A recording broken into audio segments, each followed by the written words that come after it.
안녕하세요. 크립토 노마드입니다. 비트코인 차트 바라보고 있으면 답답한 마음이 느껴질 수밖에 없는 그런 상황이 지속되고 있습니다. 비트코인은 7일 연속 마이너스 상황을 이어가면서 2018년 이후 가장 긴 연속 마이너스 기간을 이어가고 있는 것으로 나타났습니다. 2018년 7월 30일부터 8월 4일까지의 연속 하락기 이후에 가장 긴 손실 기간이 이어지고 있다는 겁니다.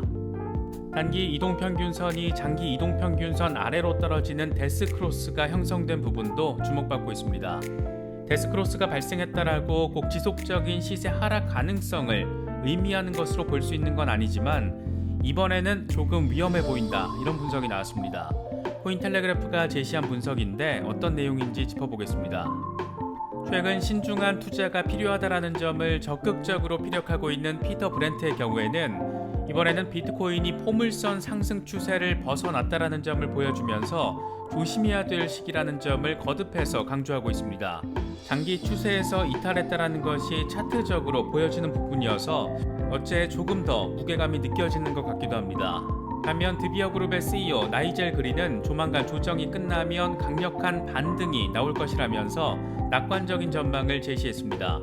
그는 광범위한 인플레이션 요인으로 인해서 비트코인 가격 변동은 단기적으로 제한될 것이고 인플레이션 해지 수단으로서 조만간 강력한 반등을 하게 될 거라고 내다봤습니다. 크립토 전망과 관련해서 그래도 낙관적인 부분을 대체적인 전제로 깔고 있는 전문 미디어들의 경우에도 조금은 더 우려 섞인 뉘앙스를 담아내고 있는 것 같습니다. 어떤 전망과 분석들 글로벌하게 제시되고 있는지 잘 체크하시면 더 좋을 것 같습니다. 본격적인 시작에 앞서서 좋아요와 구독 또 알림 설정 꼭 부탁드리겠습니다. 영상 제작에 아주 큰 도움 된다는 말씀 함께 드립니다. 그럼 시작하겠습니다. 비트코인은 여전히 어려운 흐름을 확인하고 있습니다. 42,000달러 지지에도 상당한 어려움을 보이면서 41,000달러 중반에서 오르내리는 상황이 이어지고 있습니다. 공포 탐욕 지수는 하루 전보다 13포인트 오른 23을 기록하면서 극단적인 공포 상태가 지속되고 있습니다. 시장의 어려운 분위기만큼 투자 심리 역시 좀처럼 회복되지 못하는 상황이 계속되고 있습니다. 비트코인 도미넌스는 40% 초반을 유지하면서 여전히 최저 수준의 시장 지배력을 확인하고 있습니다. 현재 비트코인 상황과 관련해서 코인데스크는 비트코인이 4만 달러를 터치하면서 2018년 이후 가장 긴 연속 마이너스를 기록하고 있다라고 진단했습니다. 코인데스크는 비트코인이 7일 연속 마이너스 마감을 하면서 심리적인 지지선인 4만 달러까지 후퇴하는 모습을 보였다. 이건 2018년 7월 30일부터 8월 4일까지의 연속 하락 이후에 가장 긴 하락기다, 이렇게 설명했습니다. 이어서 1월은 비트코인에 있어서 계절적으로 약세를 보인 달인 경향이 있긴 했지만 올해는 특히나 더 가혹했다라면서 2022년 들어서 11% 하락한 상태라고 강조했습니다. 그러면서 이번 비트코인의 하락은 40년 만에 최고 수준인 인플레이션에 대처하기 위해서 연준이 더 적극적인 조치를 취하기 시작했다라는 점이 알려지면서 혼란에 빠진 것이다. 거시경제적 불확실성으로 인해서 시장 참여자들의 확신이 낮아졌다라고 설명했습니다. 이어서 펀드 스트레스의 분석가들의 멘트를 인용하면서 대략 39,570달러까지 떨어질 때까지 단기적인 가격 지지는 거의 없을 것으로 보인다라고 덧붙였습니다. 추가적인 후퇴 가능성을 염두에 둬야 한다는 점을 내비친 것으로 볼 수 있는 부분입니다. 코인텔레그래프의 경우에는 비트코인의 단기 이동평균이 장기 이동평균 아래로 떨어지는 데스크로스 상황을 설명하면서 35,000달러 후퇴 가능성을 제시했습니다. 코인텔레그래프는 비트코인의 50일 지수 이동평균이 200일 이동평균 아래로 떨어지면서 데스크로스가 발생했다. 이 패턴은 비트코인이 69,000달러 최고가를 기록한 뒤에 지난 2개월 동안 40% 이상 하락하면서 힘든 시간을 보냈을 때 나타났다라고 진단했습니다. 그러면서 이전 데스크로스의 경우에는 지난 2년 동안 비트코인에 그다지 중요하지 않았다. 예를 들어 2020년 3월에 비트코인이 9,000달러에서 4,000달러 아래로 하락하면서 데스크로스가 발생했지만 2020년 말 비트코인이 29,000달러까지 상승하는데 거의 영향을 끼치지 못했다라고 설명했습니다. 이어서 2021년 7월의 경우에도 데스크로스가 발생했지만 대규모 매도세로 이어지지 않았고 오히려 비트코인은 11월에 69,000달러 최고가를 달성했다라고 덧붙였습니다. 하지만 코인텔레그래프는 이번 데스크로스는 조금 위험해 보인다라고 분석했습니다. 비트코인의 최근 하락은 연준이 통화 정책을 긴축으로 속도감 있게 강화시키기로 했다라는 결정이 전해지면서 투자자의 우려가 커진 것을 반영하는데, 일반적으로 금리 인상은 비트코인과 같은 변동성이 큰 자산을 보유하는 것이 보장된 수익률을 제공하는 국채보다 덜 매력적인 것으로 만든다. 제네시스 글로벌 트레이딩의 오넬 애치슨의 말처럼 비트코인이 위험자산처럼 작용한다라는 증거라고 볼 수도 있다, 이렇게 설명했습니다. 그러면서 결과적으로 데스크로스가 형성된 상황에서 현금 유동성이 전반적으로 감소한다는 것은 비트코인 시장에서 추가 매도를 유발할 수 있다. 하지만 이건 현재 지지 수준인 4만 달러에서 반등하지 않을 경우에 국한된다. 그럼에도 불구하고 만약 4만 달러 아래로 떨어지면 3만 5천 달러까지 후퇴할 수도 있다라고 전망했습니다. 여러모로 중요한 국면을 지금 지나가고 있다라는 점을 느낄 수 있는 그런 부분입니다. 이 같은 우려를 반영하듯 암호화폐 분석가 피터 브렌트는 비트코인이 포물선 상승 추세를 벗어났다는 점을 강조하면서 투자에 주의가 필요하다는 점을 강조했습니다.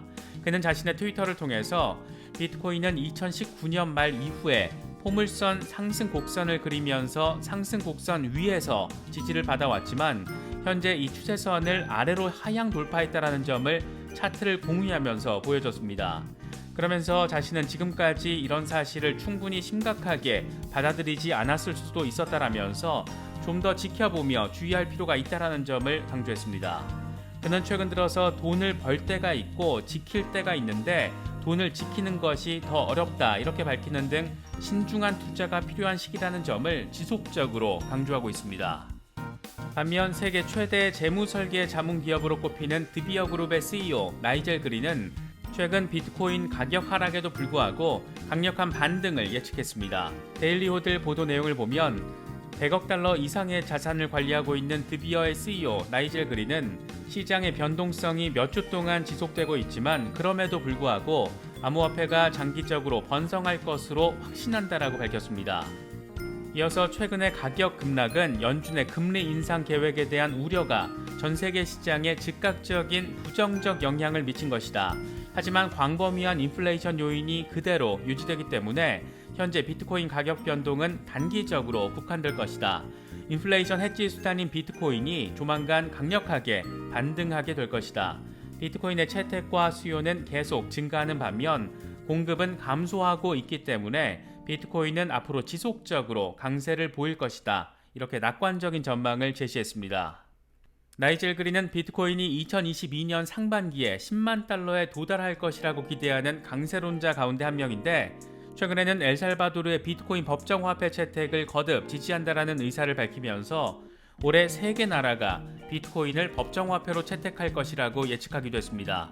그러면서 외화 송금에 대한 의존도를 고려했을 때 파나마와 과테말라, 온두라스를 콕 집어서 밝혔는데, 이 같은 그의 예측이 얼마나 적중할지 궁금한 부분입니다. 스페인에서는 다소 의외의 주장이 정치권에서 제기됐습니다. 스페인의 중도 우파 정당인 시민당 소속의 마리아 무노즈 하원 의원이 비트코인 채굴업계에 악영향을 끼친 카자흐스탄 사태를 지목하면서 정부의 채굴자들을 유치할 것을 제안했습니다. 뉴투데이 보도 내용을 보면 그녀는 세계 2위 비트코인 채굴 허브로 꼽히는 카자흐스탄에서 혼란이 발생하면서 전 세계 비트코인 해시레이트가 14% 급락한 사실을 지적하며 최근의 비트코인 가격 하락이 카자흐스탄 사태 때문이라고 분석했습니다. 그러면서 정부에 3가지 질문을 제시하면서 답변을 요구했는데, 먼저 최근의 글로벌 해시레이트 하락이 스페인 암호화폐 산업에 미친 영향을 정부가 인식하고 있는지, 카자흐스탄 인터넷 중단으로 국외 탈출을 계획하는 암호화폐 채굴자들을 유치할 계획이 있는지, 에너지 효율성에 대한 정보를 확보하고 있는지, 이런 것들을 질문했습니다.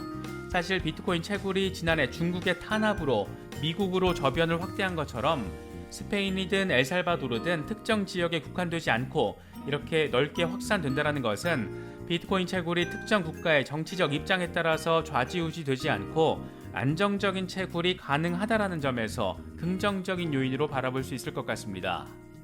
요즘 솔라나의 네트워크 안정성 문제를 놓고 여러 가지 우려가 커지고 있는 가운데 솔라나가 성능상의 문제를 겪고 있다는 점을 공식적으로 인정했습니다. 솔라나는 솔라나 네트워크가 시스템 처리량에 영향을 미치고 특정 거래를 중단시키는 기능상의 문제를 겪고 있다라고 공식적으로 확인했습니다. 솔라나는 높은 컴퓨팅 트랜잭션 증가로 인해서 네트워크 용량이 초당 수천 개 트랜잭션으로 감소해서 성능이 저하되고 있다. 이로 인해서 로딩과 트랜잭션 처리 시간이 증가하고 일부 트랜잭션이 실패한다라고 설명했습니다. 솔라나는 그동안 여러 차례에 걸쳐서 네트워크 에러 이슈가 발생했는데 지난해 9월에 블록 생산에 영향을 미치는 사건이 발생한 뒤에 12월에는 아예 네트워크가 24시간 넘게 먹통되는 사태가 발생하기도 했습니다. 올해 들어서도 지난 4일에 솔라나가 디도스 공격을 받고 있다는 보도가 나오기도 했었지만 당시 솔라나 측은 사실과 다르다 이렇게 부인하는 입장을 밝히기도 했습니다.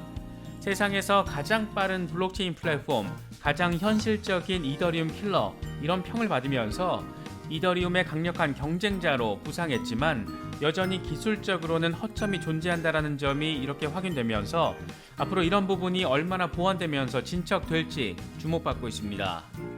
현재 솔라나는 $140 수준에서 시세를 형성하고 있는데 최근 7일 동안 21% 수준의 하락세를 보이고 있습니다. 시가총액 랭킹 6위에 다운 기술력을 보여줄 수 있을지 여러모로 주목되고 있습니다. 답답하고 어지러운 장세가 이어지고 있습니다. 이럴 때 무리하게 매매를 하다 보면 후회하는 경우도 종종 생기는 것 같습니다. 하락장에서는 최선의 대응이 관망이다 이런 말도 종종 접할 수가 있는데 요즘 같은 때는 무리한 대응보다는 차분히 시장의 흐름을 바라보고 분석하는 게 조금 더 안전한 대응 방식이 아닐까 생각되기도 합니다. 아무쪼록 너무 심리적인 스트레스 받지 마시고 시장 대응도 잘 하실 수 있으면 좋겠습니다. 이번에 준비한 영상은 여기까지입니다. 영상이 도움이 되셨다면 좋아요와 구독, 또 알림 설정을 꼭 부탁드리겠습니다. 영상 제작에 아주 큰 도움 된다는 말씀 함께 드립니다. 언제나 성토하시기를 기원하겠습니다. 시청해주셔서 감사합니다. 지금까지 크립토 노마드였습니다.